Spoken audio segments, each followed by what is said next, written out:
365 Days of Horsemanship, day 86.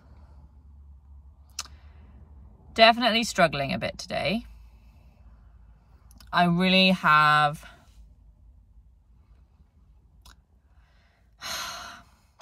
I don't know, I think lost my confidence in my trajectory, where I'm going, why I'm going there, what I want to achieve, who I really want to be.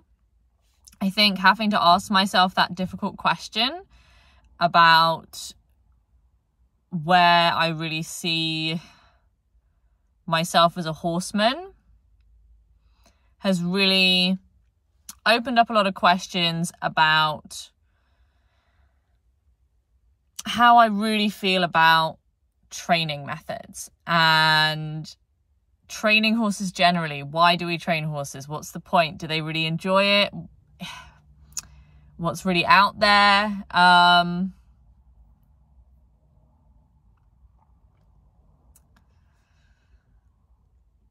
I think I would say I'm quite far down the spectrum of wanting a horse to have autonomy and be uncoerced in its decision making. Like for me, I really want to feel that the horse is choosing this pathway of its own free will, whatever that might be.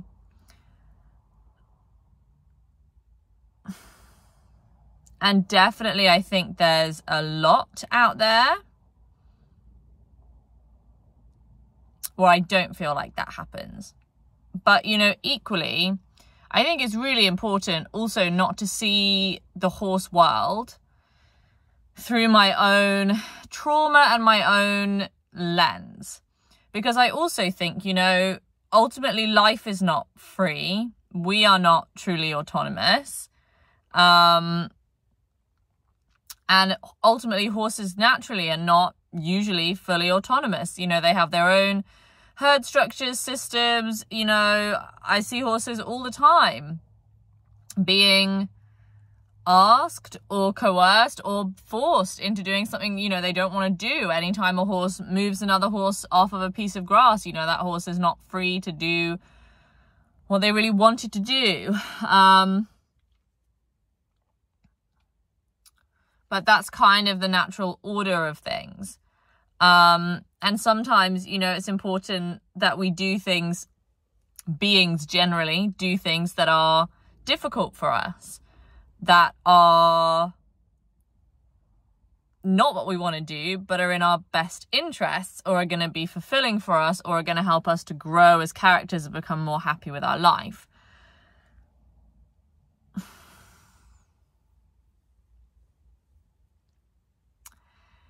So I think, you know, as long as I'm achieving that for my horses, then I guess I'm happy. And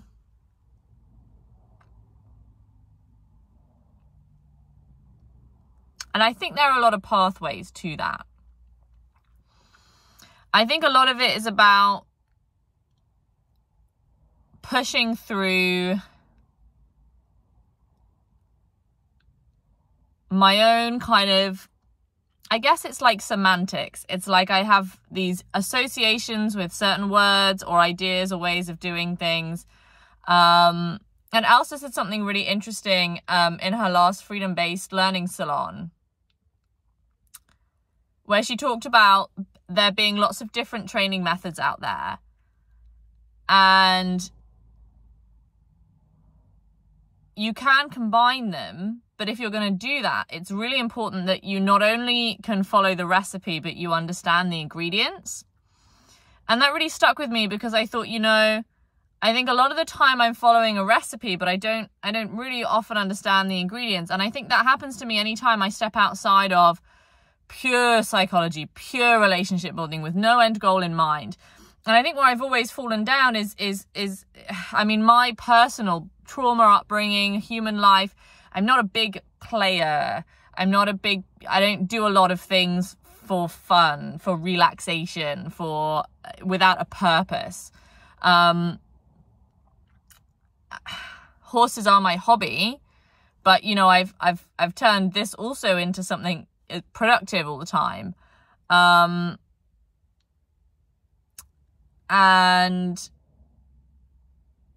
so I think it's quite difficult for me to envision how I can bring this fun into my horsemanship. And I also think that I see, you know, there's so much in equestrian sport that is coercive and is challenging, and where the horse is definitely not having as much fun as we might like it to be, for, you know, whatever reason. And so I don't feel like there is a recipe for what I want to achieve. So I need to go and learn some ingredients. And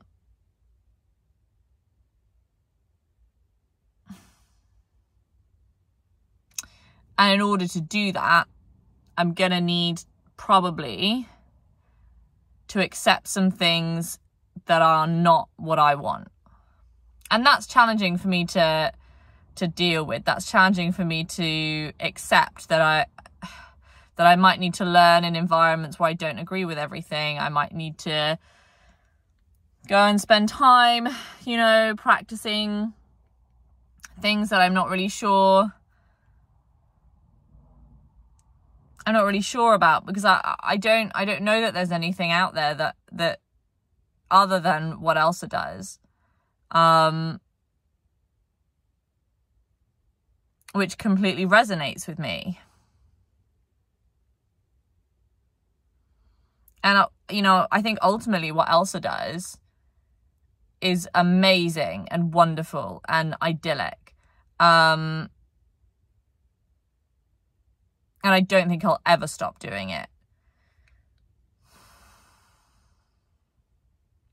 But I also don't think it's everything for me.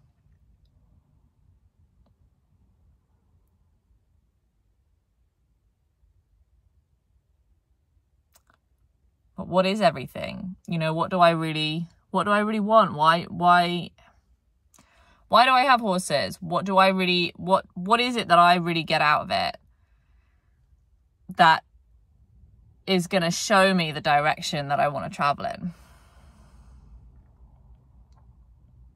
It's a big, difficult question. And it's a really difficult question, you know, to share with you guys as well, because ultimately to put this kind of unconfidence and this kind of, I guess, you know, deep questioning of myself and my pathway out there, you know, into the public setting is really challenging. It's very scary, and it makes you very vulnerable. And, you know, like when I'm thinking about where I want to go and what I want to be, no matter what happens, I need to have a brand. And everybody tells you, you know, your brand needs to be positive. You need to be this, you need to be that. And, you know, nobody says to you, like, it's okay to be really honest. It's okay to say, I have no idea what I'm doing. I don't know if I'm on the right path. I don't even know if I should be on this path at all. Like, I'm really digging right down into the real seed of unconfidence that follows me, where I just go, should I be doing horses at all? Do I even know anything? You know, am I ever gonna make it, whatever make it means? And I don't think, to me, make it means fame. I think make it means to feel like that what I do, I'm successful. And I don't always feel that way. And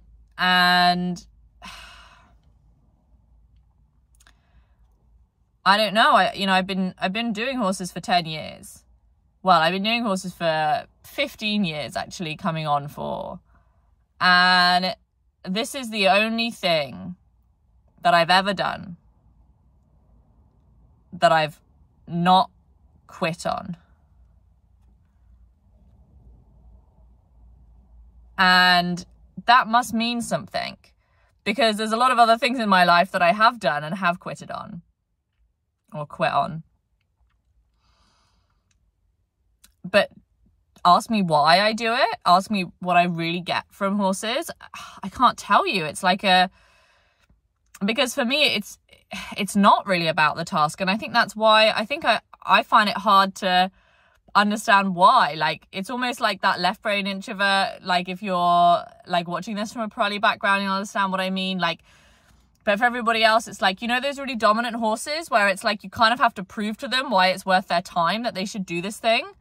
I just have that feeling, I think, in myself, where I go like, oh, what's the point? Like, why are we doing this task? What's it leading to? What's the end goal? And I don't think I've ever really had that. I don't think I've ever really had that end goal where I go, this is where I want to get to. This is why we're doing this task, because I have this vision in my head at the end that we're going to be able to do this amazing thing together. It's going to be so great for both of us, and I really believe it's the right thing to do.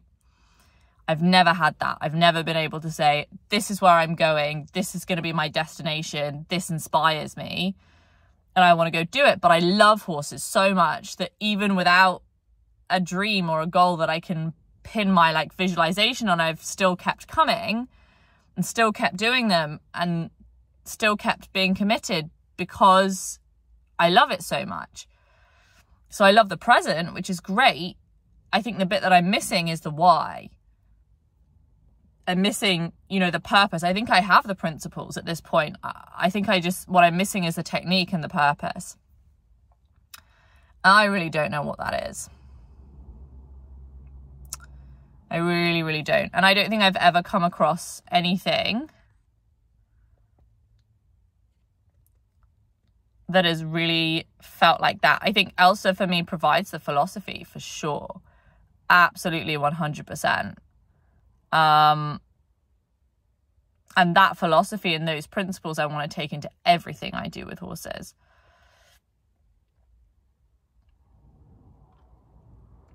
But I think what it doesn't solve is the action, is what I do with that, what I do with those ideas.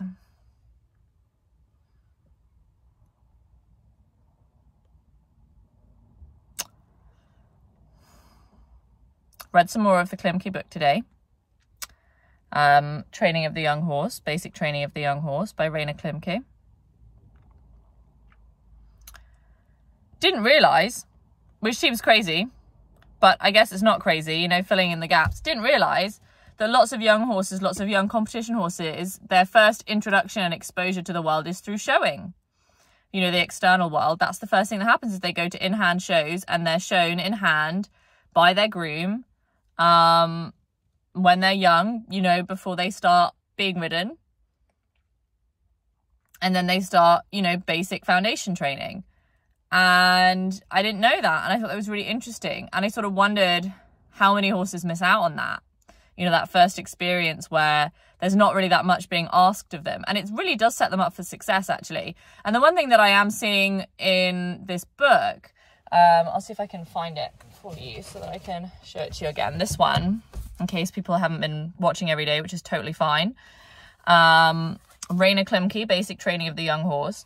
And what I have been finding with it is that even though I don't necessarily agree with all of it, like there's the use of the drop nose band, which maybe it's Rainer Klimke. I don't know. Somebody hopefully will correct my pronunciation. But he talks about using the drop nose band in order to not to like force the horse's mouth shut, but to stop it from opening its mouth. You know, that's not something that I would want to have in my training methods. It's not a technique that really resonates with me. But on the other hand, it's like everything that he does, even though it's there's no like deviation from the pathway for the horse. Like everything is set out where the horse does this, it does not do that. It does this, it does not do that. It does this, it does not do that. But the horse is at every step set up for success. So all of those questions are easy. You know, first, it's like little tiny steps. You know, it's like the first lunging session. You know, it's like you're only doing this walk and the groom is walking with you, and it's just introducing the whole idea of the concept of how we're moving. And then the next time, you know, it's the same thing, but we're doing a little bit of trot as well. And when the horse can trot on its own, then the session is over. And, you know, it's just every little thing is just set up for success. You know, the showing with the groom, everything done with the same person, you know, all of these just tiny little steps where it's just a little bit more, you know, and like putting the saddle on in the stable and getting the horse used to the saddle for like a month before you ride it.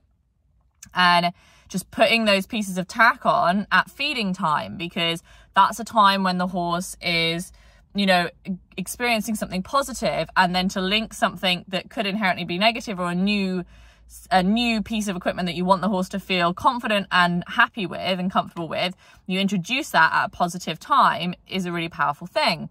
So it has been really interesting, because I think, you know, setting up for success in that way, it just really prevents you from having those negative experiences. And it also creates an environment where the horse doesn't feel, I think, forced so much, because it's easy to say yes to the questions.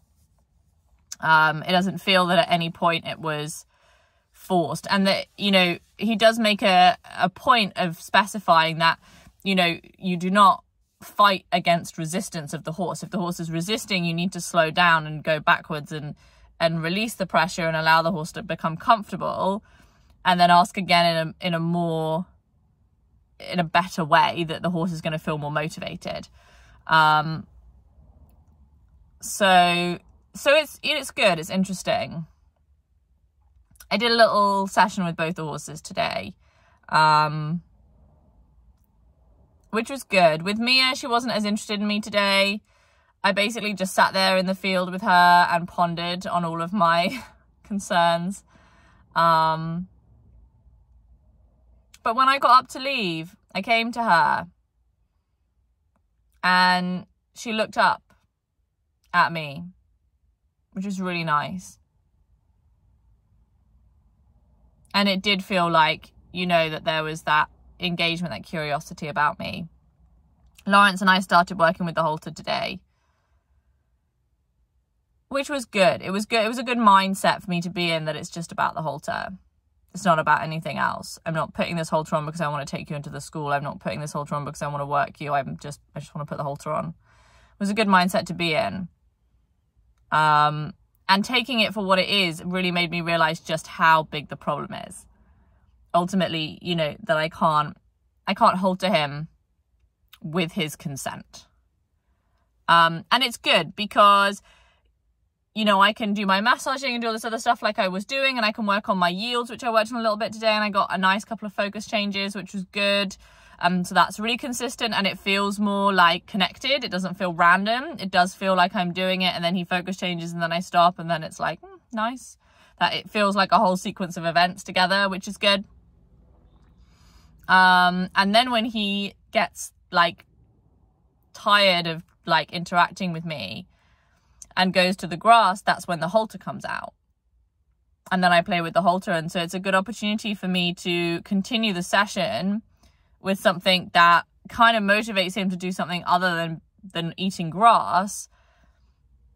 Because then he wants to walk away, or he wants to look, or wants to sniff, and I'm working on my timing of like taking it away before he feels the need to walk away.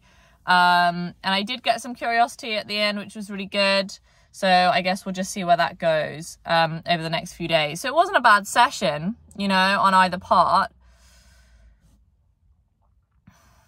I'm just really still pondering. Change is in the air, which can be exciting. But, you know, while you're going through it, it's rough. It's really rough. Hit me up in the comments if you've ever been through this. How it was for you, what helped you maybe get out of it, what helped you get through it. If you're still in it now, let me know. So I can feel less alone about it. You know, it's always good to feel like you've got company. So yeah.